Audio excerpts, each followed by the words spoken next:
Penagihan di tahun 2025 semakin keras dan juga semakin kejam. Ada salah satu nasabah yang dia itu didatengin di lapangan 5 orang sekaligus. Padahal dia sendiri hanya punya utang di satu aplikasi aja.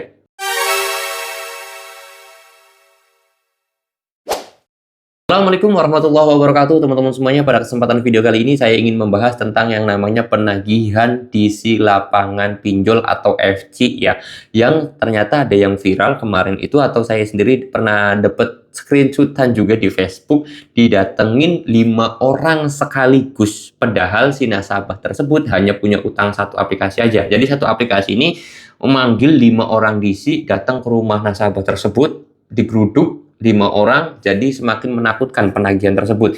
Ya kalau misalkan datangnya satu orang sih ya oke lah ya, tapi kalau misalkan datangnya sampai 5 orang, mungkin semua orang juga bakal takut dan juga bakal panik juga, karena memang ya 5 orang kayak gitu kan dikira mau ngerampok atau mau apa kan gitu kan, ya memang menakutkan juga.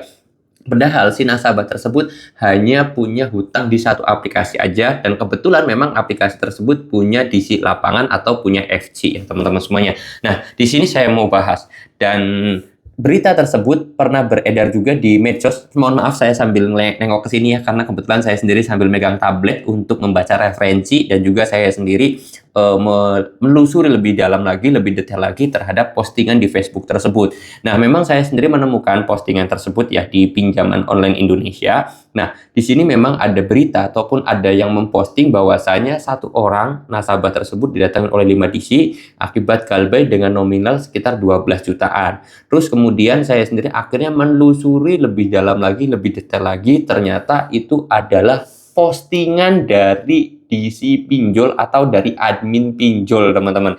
Jadi memang ya, kalau cara DC itu ada aja. Cara DC itu unik ya. Cara penagihan pinjol itu emang keren. Karena memang ya contohnya misalkan ada nasabah ya, atau saya contoh admin pinjol tersebut kayak saya misalkan.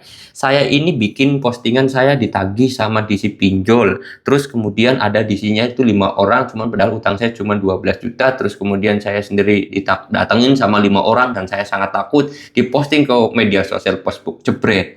Akhirnya banyak orang percaya bahwa postingan tersebut adalah nasabah. Padahal postingan tersebut itu adalah admin DC ataupun admin pinjol. Fungsinya apa? Fungsinya agar nasabah tersebut pada takut.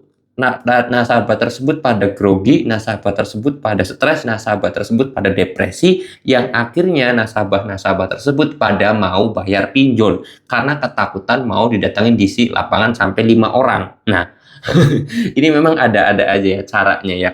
Dan apakah itu efektif? Dan saya lihat komentar-komentarnya dan juga pertanyaan dari temen yang nanya ke Instagram sini ya, jadinya takut. Orang-orang akhirnya pada takut, orang-orang akhirnya pada kepikiran, orang-orang akhirnya pada mau bayar pinjol. Dan dari situlah admin pinjol tersebut berhasil menagih para nasabahnya. Seperti itu ya.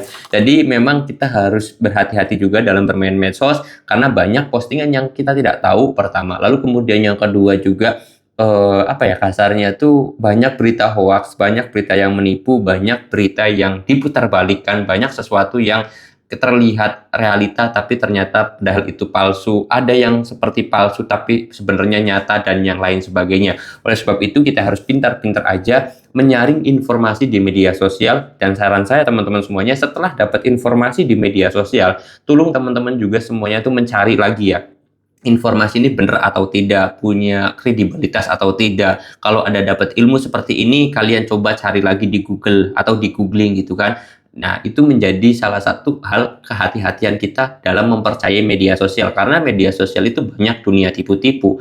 Hal nyata dibilang palsu, hal palsu dibilang nyata, dan itulah media sosial. Oleh sebab itu, saya sarankan buat teman-teman semuanya hati-hati dalam bermain media sosial. Oke, saya mau tutup dulu video ini dan kata assalamualaikum warahmatullahi wabarakatuh.